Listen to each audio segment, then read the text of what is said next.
Bismillah. Assalamualaikum warahmatullahi wabarakatuh. Alhamdulillah.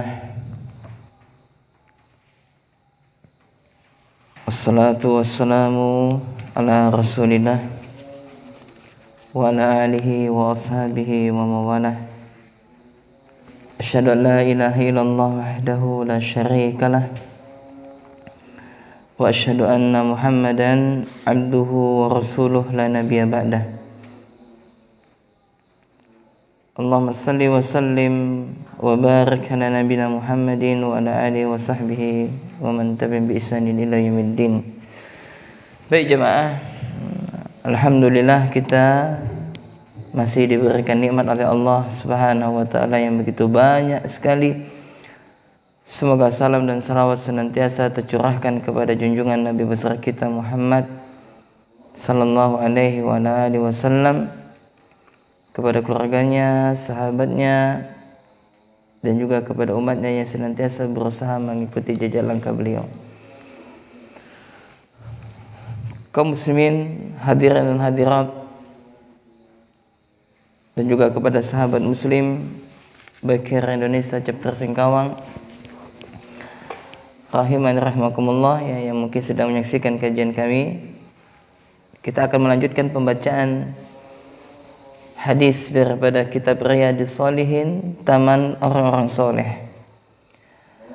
Pada pertemuan majelis yang ke-13 kita telah sampai kepada hadis yang keempat, yakni berkaitan dengan keberangkatan Rasulullah sallallahu alaihi wasallam menuju Tabuk. Ya, maka Nabi menyebutkan, inna bil madinati la rijalan ma sirtum masiran wa la qata'tum wadiyan illa kanu ma'akum habasahumul marad. Naam. Ini adalah tentang pentingnya keikhlasan.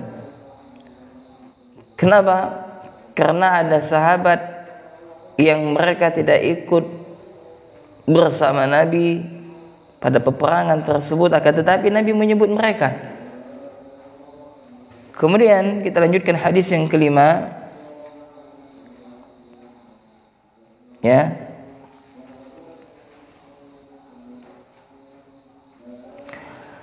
Hadis yang kelima ini bunyinya sama.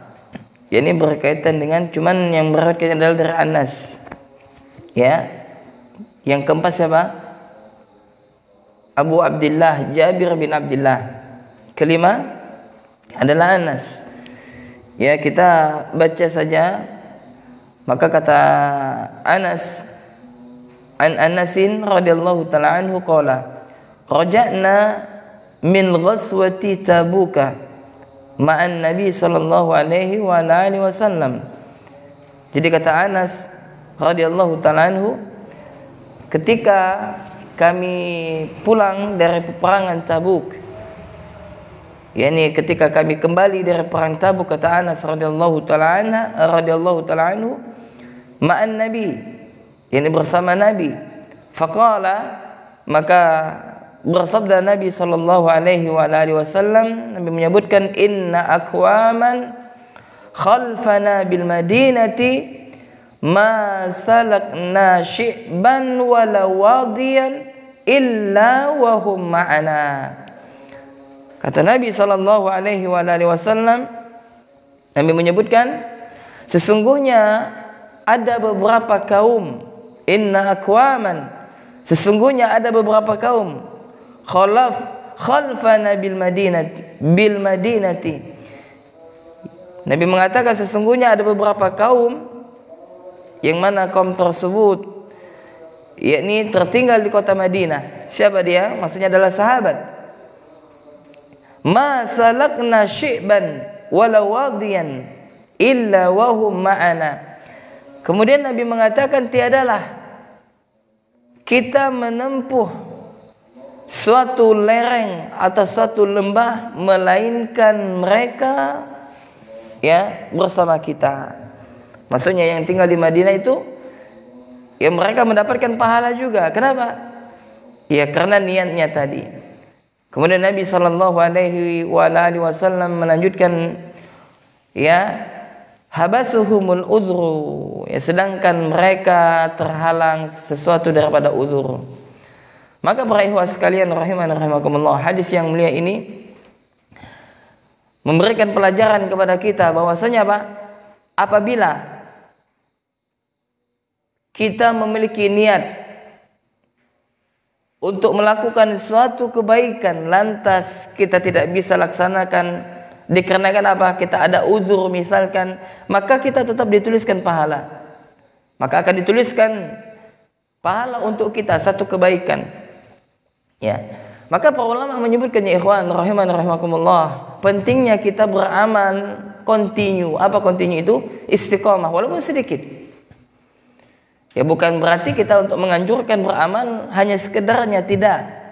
Banyak istiqomah lebih baik. Tapi kalau seandainya tidak bisa beramal dengan amalan yang banyak, maka sedikit, yang penting istiqomah continue. Ya maka kita berharap mudah-mudahan majelis kita pada salat subuh ini, ya kita sampaikan tidak banyak. Ya mudah-mudahan bisa istiqomah continue. Nah, kalau seandainya jamaah istiqomah, ya kita istiqomah misalkan, ya mendengarkan hadis-hadis Nabi sallallahu alaihi wasallam setiap subuh, istiqomah continue. Lalu satu saat misalkan kita sakit, atau satu saat kita dalam keadaan safar misalkan, maka kita tetap dihitung pada subuh tersebut sedang duduk di majelis kajian. Kenapa? Karena continue, istiqomah. Ya berbeda dengan mereka tidak bisa istiqomah. Ya, maka inilah salah satu keutamaan beribadah continue. Ya ini konsisten, walaupun sedikit, yang penting istiqomah. Nah itu yang kita harapkan ya ikhwan. Ya itu yang kita harapkan jamaah. Rahimani rahimakumullah. Maka beberapa hadis yang bisa kita ambil daripada hadis ini, yang pertama adalah pentingnya keikhlasan. Ini terus kita ingatkan, pentingnya keikhlasan, pentingnya keikhlasan. Maka salah satu kitab syarah daripada hadis Arba'in An-Nawawi yang ditulis oleh Syekh Muhammad Abdul Muhsin Al-Badar hafizahullah, beliau menyebutkan di dalam syarah hadis tersebut, beliau mengatakan ya bahwasanya para imam, yakni mereka memulai di dalam kitab-kitab mereka itu dengan hadis tentang seputar niat. Kenapa? Karena betapa pentingnya niat dalam setiap amal ibadah yang dilakukan oleh seorang hamba. Ya terus kita ingatkan, ya tentang apa? Tentang pentingnya keikhlasan, tentang keharusan ikhlas, tentang keutamaan ikhlas dan yang semisalnya. Ya maka jangan lupa ya, kita menata hati kita ketika kita tidur tadi malam. Apa niat kita tidur itu? Apakah hanya sekedar ya untuk menghilangkan ngantuk, ataukah kita niatkan, ya Allah, tidaklah aku tidur ini ya Rabb kecuali untuk bisa beribadah kepadamu nantinya. Entah kita bangun salat malam atau kita melaksanakan salat wajib, salat subuh. Maka apabila niat kita seperti itu, maka setiap tidur kita mendapatkan pahala. Subhanallah. Inilah pentingnya apa? Pentingnya niat. Kemudian faedah yang kedua ya jemaah rahimakumullah, bahwasanya niat seseorang itu, ya dengan niat seseorang bisa ya bersamai orang yang sedang berjihad di jalan Allah Subhanahu wa taala. Walaupun jasanya di kota Madinah. Ya, akan tetapi mereka disebut oleh Nabi sallallahu alaihi wasallam, apa kata Nabi? Inna aqwaman khalfana bil madinati ma salakna syi'ban wala wadiyan illa wahum ma'ana. Ini adalah keutamaan mereka yang berniat hendak berangkat jihad, lantas apa? Ada uzur. Dan demikian juga kalau seandainya ada di antara sahabat kita, jamaah kita misalkan, yang mereka biasa hadir di kajian-kajian, lalu misalkan apa, ada uzur tadi, kami sebutkan dia sakit, sedang safar misalkan, atau ada urusan yang urgent yang harus mau tidak mau dia kerjakan, maka dengan niatnya tersebut, maka dia dihitung sama juga yang mengikuti kajian walaupun jasadnya tidak ada di sini. Nah, ya ini adalah tentang apa? Ya, kemurahan Allah Jalla wa Ala, yang mana Allah Subhanahu wa taala mencatat satu kebaikan setiap orang yang berniat untuk melakukan kebaikan. Nah, berbeda kalau seandainya seseorang berniat untuk apa, hendak melakukan kejahatan, waliyadzubillah, maka belum dicatat dia kejelekannya. Tapi kalau dia melakukannya, satu kejelekan, satu kejahatan dicatat. Tapi kalau kebaikan, sudah dicatat kebaikannya. Ya. Kemudian para ikhwan dan juga para akhwat yang sedang menyaksikan kajian kami via online, barakallahu fikum. Ya. Demikian tadi hadis yang kelima. Maka kita lanjutkan. Ya, waktu kita masih ada sekitar 9 menit. Kita lanjutkan hadis yang keenam. Ya, hadis yang keenam. Hadis yang keenam ini adalah mengkisahkan tentang salah seorang daripada salafus saleh yang mereka hendak bersedekah. Ternyata yang mengambil sedekahnya itu adalah anaknya sendiri. Nah, paham maksudnya? Paham ya? Nah, maka dihitung juga apa? Dia ayahnya mendapatkan sedekah, adapun anaknya juga apa? Mendapatkan manfaat daripada harta sedekah daripada ayahnya. Ya, maka kita dengarkan yang dibawakan oleh Imam An-Nawawi rahimahullah di dalam kitabnya ini. Subhanallah ikhwan. Kitab ini Riyadhus Shalihin, salah satu keberkahan daripada apa yang penulis kumpulkan, ya keberkahan daripada kitabnya ini apa? Bahwasanya kitab ini diterima semua kalangan kecuali Syiah. Ya, sebagaimana telah kita sebutkan pada muqaddimah di dalam kitab ini. Nah, maka kalau musannif rahimahullah wa an Abi Yazid Ma'ni ibni Yazid ibn Akhnas radhiyallahu ta'ala anhum, dari Abu Yazid Ma'an ibni Yazid ibni Akhnas, semoga Allah meridhoi mereka, wa huwa abuhu wa jaddahu sahabiyun. Nah, sedangkan dia siapa? Bapaknya, ya, bapaknya dan kakeknya ya adalah sahabat. Yang mereka adalah termasuk daripada sahabat. Maka yang meriwayatkan hadis ini siapa? Anaknya. Ya. Qala, maka berkata anaknya, belum mengatakan kana Abi Yazid akhraja dananira, yakni anaknya mengatakan ayahku yaitu Yazid, ya ayahku ini siapa? Yazid. Apa yang dilakukan oleh ayahnya tersebut? Dia mengatakan akhraja dananira yatasaddaqu biha. Ini ayahku mengeluarkan uang dinar, ya, untuk apa? Untuk bersedekah, yatasaddaqu biha. Jadi ayahnya, yakni siapa? Yazid, dia mengeluarkan harta dinar untuk apa ya ikhwan? Untuk sedekah. Fawada'aha 'inda rajulin fil masjidi. Lalu uang itu diletakkannya di mana? Di sisi seseorang yang berada di mana? Di masjid. Ya, paham kan? Ya, paham. Faji'tu, nah maka aku pun datang. Siapa? Anaknya. Anak Yazid datang. Ya, fa akhadtuha fa ataituhu biha. Ya. Maka anaknya tersebut, siapa anaknya?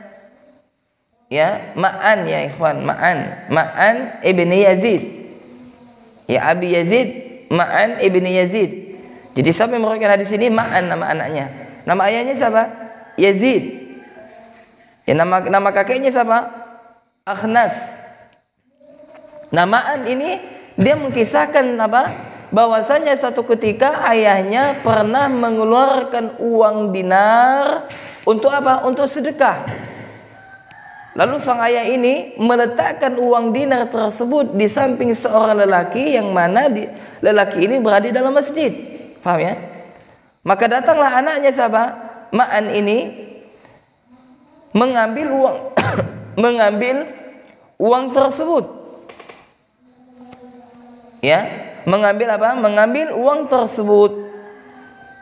Nah, setelah dia mengambil, maka beliau, anaknya Yazid ini siapa namanya? Ma'an. Ya, dia fa'ataituhu biha, maka dia pun mendatangi ayahnya. Faqala, maka berkata, siapa yang berkata?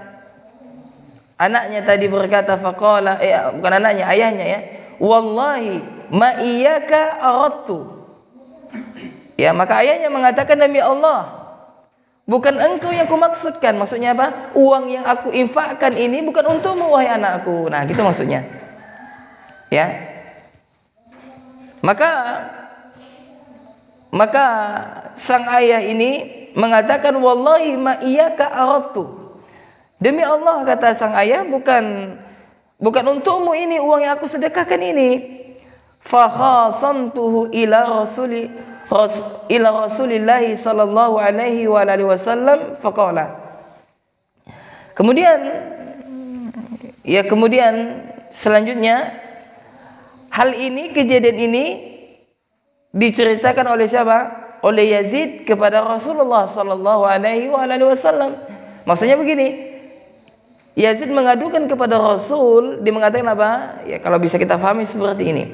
Dia mengatakan, mungkin ya Rasulullah, sesungguhnya aku berniat untuk bersedekah ya Rasul. Maka aku meletakkan uangku tadi di mana? Di dalam masjid. Lalu datanglah anakku Ma'an mengambilnya. Lalu dia datang kepadaku, maka aku melihat di tangan anakku itu adalah ada dinar-dinar. Sedangkan dinar itu aku sedekahkan untuk orang lain, tetapi yang ngambilnya siapa? Anakku. Nah, seperti itu.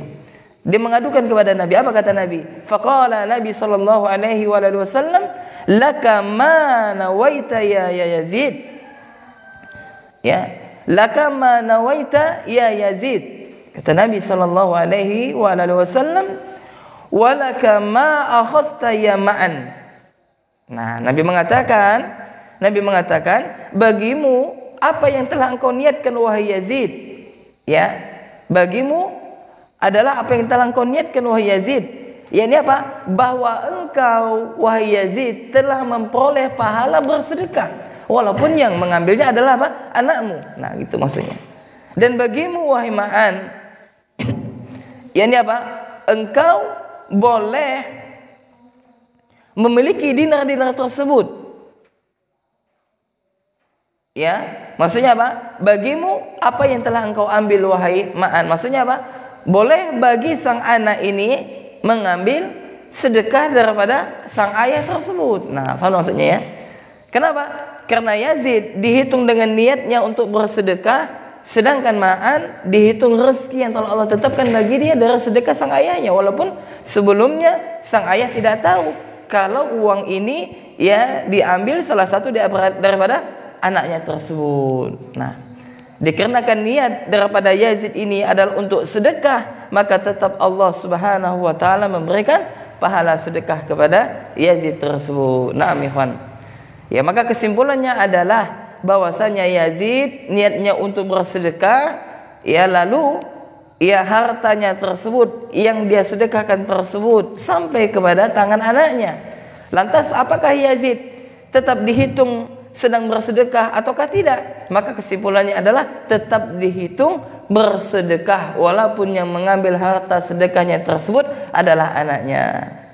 Maka hendaklah para ayah rahiman rahimakumullah, maka ketika kita di dalam memberikan nafkah misalkan, maka kita iringi dengan niat untuk bersedekah kepada keluarga kita. Karena barang siapa yang bersedekah kepada keluarganya, maka dia mendapatkan dua pahala. Yang pertama adalah pahala kewajiban dia memberikan nafkah, dan yang kedua adalah pahala dia telah bersedekah. Maka kembali kepada niat. Naam, demikian yang dapat kami sampaikan, dan insyaallah pada majelis yang ke-15